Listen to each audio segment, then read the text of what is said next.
Oakley dokley, welcome back to Gaming Wisconsin. Today we're going to be looking at one of the more controversial titles on the Nintendo Entertainment System, Teenage Mutant Ninja Turtles, a game that has been talked about since the beginning days of the angry YouTube reviewers. This might be one of the flagship episodes that launched AVGN into popularity and caused a spin-off of other review channels. I don't need to go back into the past and tell you all about what the Ninja Turtles are, because chances are, if you're here, you already know all about it. I was a gigantic Ninja Turtles fan as a kid. Just like any other fan that owned a Nintendo, I had the video game. There were a whopping 4 Ninja Turtle games on the NES. The second one is TMNT 2, the arcade game, and it's a mediocre port of the classic arcade game, but an overall decent game. The third is one of the best beat-em-ups on the system, and sort of NES's version of Turtles in Time. And the fourth is a Street Fighter-esque tournament fighter, the only one of its kind on the console. It's good for what it is, but rare, expensive, and generally not worth going out of your way to own.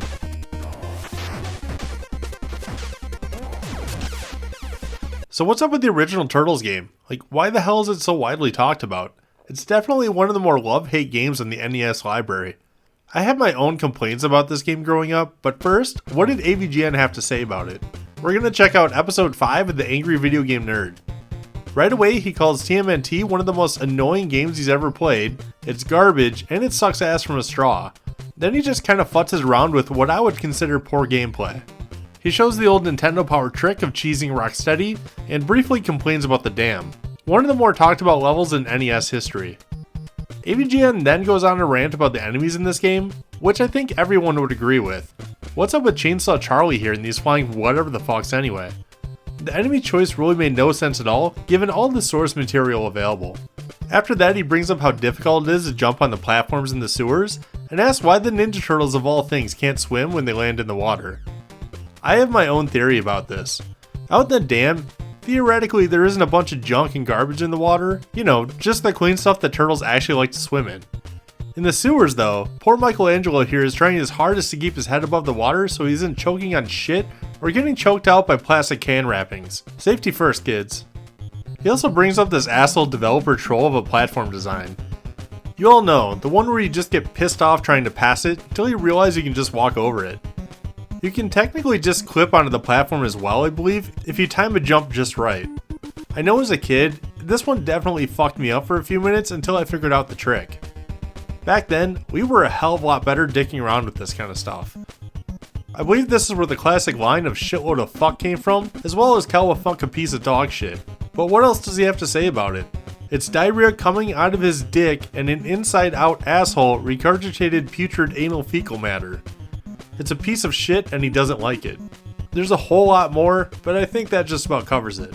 I can tell you right now, this review basically tarnished TMNT and the NES for years to come. Almost everyone I ask about it just takes a big dump all over this game.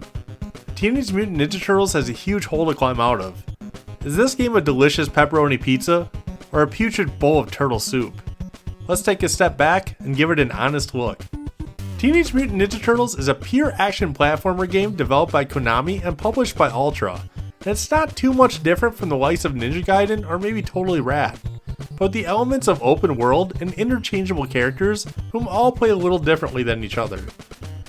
Your goal, as usual, is to rescue April and hunt down Shredder and then turn Splinter back to normal. It's a pretty generic story that you get from the TV show. Along the way, you'll have to fight a lot of the classic TMNT baddies, such as Mousers, Bebop and Rocksteady, Metalhead, the Tecmo Drone, and of course, Shredder himself. As stated earlier, the developers at Konami had a lot of creative freedom when it came to the enemies. This game takes character select a little different. Instead of picking a turtle at the start of the game, you actually have all 4 in your party right away. You can press start and select any one of them you want, but as we all probably know, Donatello is the only one worth playing. He has his trusty bow, which has the largest attack radius and damage in the game. The other turtles can be useful in situations, and I believe they get bonus damage when they're at half health or less. But to be honest, they suck. We all know they're just dedicated meat shields anyway, and you're definitely going to need all the meat you can get. If one of your turtles die, you'll need to go find them in dedicated buildings to get them back in your party. If all of them die, you get 3 continues and they'll all be back and ready to fight. This game can be a bit confusing at first, as you can enter several buildings of the sewers at any given time. Some sewers allow you to progress the story, while most of the buildings just exist to give you power-ups you may need as well. Getting through these areas can be very challenging. As you work your way through any area, the enemies will respawn and return back, much like the original Ninja Gaiden. Platforming is also pretty hit or miss. There are about 3 different types of jumps you can do: a tap or hop, a medium jump, and a full jump. You'd think most situations would call for the full jump, but it can be near impossible to land on the platform you want afterwards. The dam is the first big difficulty hurdle in the game. You need to defuse all the underwater bombs within a short time limit. Finding them all is a pain the first time, and you're sure to lose a turtle or two as well. It might not look difficult, but there's a lot of water current pulling you around here. Honestly though, after you play through the dam a couple times, it isn't too bad at all. TMNT slowly ramps up in difficulty after that, and the next area is generally where the kids hit the unmovable wall. You do however get to ride in the fan-loved turtle van. I think just about everyone had this toy as a kid. If you want, you can take some time in this area to collect the Ninja Scrolls, the strongest item in the game and a great crutch for beginners. There's some pizza in the sewers here as well if you need to bring everyone back to full health. The battle with Metalhead at the end of Area 3 isn't too bad, but getting through the entire area leading up to it totally sucks. And Area 4 is where I couldn't pass as a kid. It's a total pain in the ass and a little bit of a maze. Here you have to juggle difficult platforming, a crazy amount of enemies which leads to some pretty awful slowdown, and new one-hit kill hazards. I still remember that I tried beating this game with the Game Genie back in the day, but fell into one of these fire pits, which led to my game freezing when I had invincibility turned on.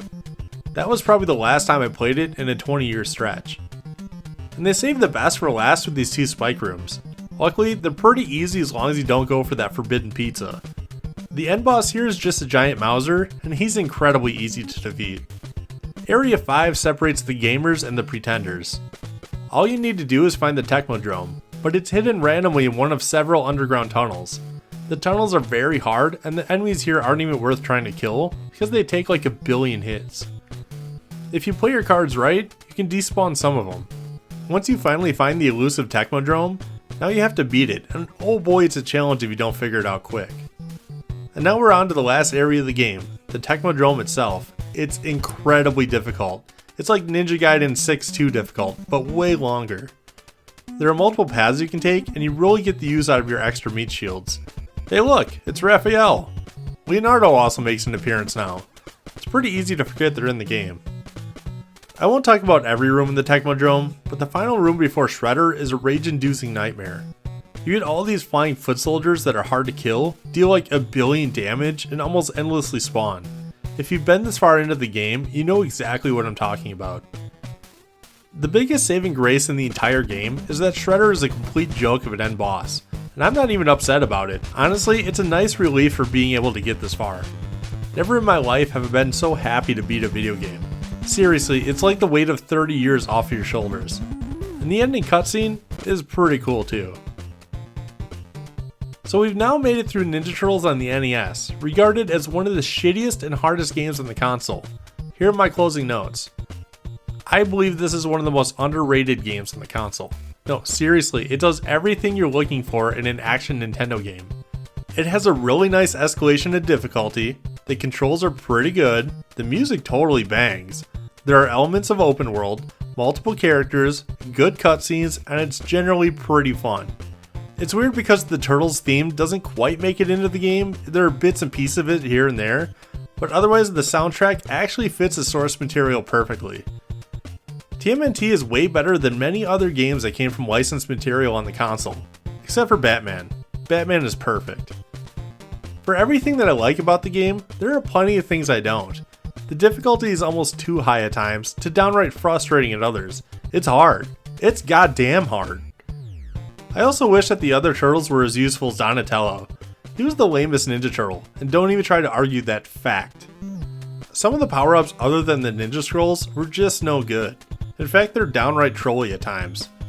One moment you'll be rolling with the scrolls, then out of nowhere an enemy drops a shitty item and you're left with nothing. That sucks. Teenage Mutant Ninja Turtles is not a game you should expect to beat on the first try, but you'll make it a little bit further in every attempt afterwards. That's really what I'm looking for in an old school video game. AVGN might have given this game the ultimate black eye for the past 15 years, but it'll always hold a special place in my heart and deserves a solid grade of 3.5 out of 5 stars.